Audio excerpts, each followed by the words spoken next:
Pemirsa, memasuki bulan November 2023, kekeringan wilayah di Bali semakin meluas. BMKG Wilayah 3 Denpasar merilis kekeringan meluas dari 26 kecamatan pada Minggu ketiga Oktober 2023 menjadi 35 kecamatan di Bali memasuki awal November 2023. Bahkan ada daerah tanpa hujan berturut-turut hingga 121 hari terjadi di Kubu Karangasem.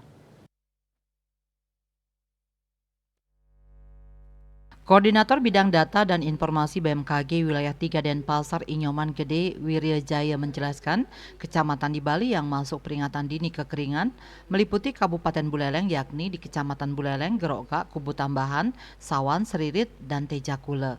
Kemudian di Kabupaten Jembrane, di Melaya, Pekutatan, dan Mendoyo. Kabupaten Tabanan di Kediri, Marga, Penebel, Kerambitan, dan Tabanan. Selanjutnya di Kabupaten Bangli, di Bangli, Tembuku, dan Kintamani.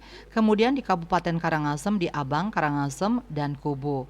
Selain itu di Kabupaten Badung terjadi di Kuta, Kuta Utara, Kuta Selatan, Mengwi, serta di Kabupaten Klungkung, di Dawan, dan Nusa Penida. Wilayah lain yang mengalami kekeringan yakni di Kabupaten Gianyar meliputi Payangan, Sukawati, Belah Batu, Tampak Siring, dan Ubud. Sementara di Kota Denpasar yakni di Denpasar Timur, Denpasar Barat, Denpasar Utara, dan Denpasar Selatan. Wiryajaya menambahkan kecamatan dengan hari tanpa hujan paling banyak berturut-turut yakni di Kecamatan Kubu selama 121 hari, Kubu Tambahan selama 120 hari, dan Keroga selama 115 hari.